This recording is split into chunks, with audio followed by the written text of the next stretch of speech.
খ্রিস্টান অধ্যুষিত অঞ্চল ফিলিস্তিনের তাইবে। এই শহরটি পশ্চিম তীরের একটি বিরল খ্রিস্টান প্রধান অঞ্চল হিসেবে পরিচিত, যেখানে শান্তিপূর্ণ সহাবস্থানের ঐতিহ্য রয়েছে। কিন্তু ৮ জুলাই ইসরায়েলি বসতি স্থাপনকারীরা এই শহরের একটি কবরস্থান ও ঐতিহাসিক গির্জার কাছে আগুন ধরিয়ে দেয় বলে দাবি করেন স্থানীয় ধর্মীয় নেতারা। আগুন দেওয়ার ঘটনায় শহরের জনগণ এবং আন্তর্জাতিক খ্রিস্টান সম্প্রদায়ের মধ্যে গভীর উদ্বেগ ছড়িয়েছে।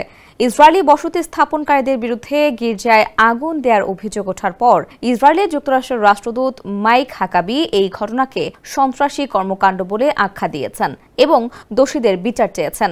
হাকাবি শনিবার এক বিবৃতিতে বলেন, এটা সন্ত্রাসবাদ, এটা অপরাধ। এখন যে কোনো ব্র্যান্ডের পুরাতন এসি বদলে নতুন ওয়ালটন এসিতে উপভোগ করুন 25% ছাড়। যারা তাইবে শহরে বা অন্য কোথাও এমন সন্ত্রাস ও সহিংসতা চালিয়েছে তাদের খুঁজে বের করে বিচারের আওতায় আনতে হবে। মাইক হাকাবি যুক্তরাষ্ট্রের সাবেক গভর্নর ও প্রেসিডেন্ট ট্রাম্পের ঘনিষ্ঠ সহচর হিসেবে পরিচিত। ইসরায়েলি বসতির একজন কট্টর সমর্থক হিসেবেও তিনি ব্যাপকভাবে পরিচিত।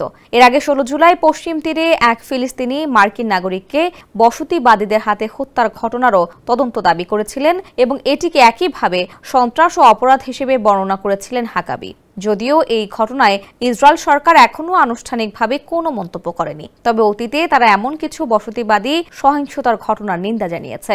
তবে এ ধরনের ঘটনার পর প্রায়ই অভিযুক্তদের শাস্তি বা বিচারের মুখোমুখি হতে দেখা যায় না।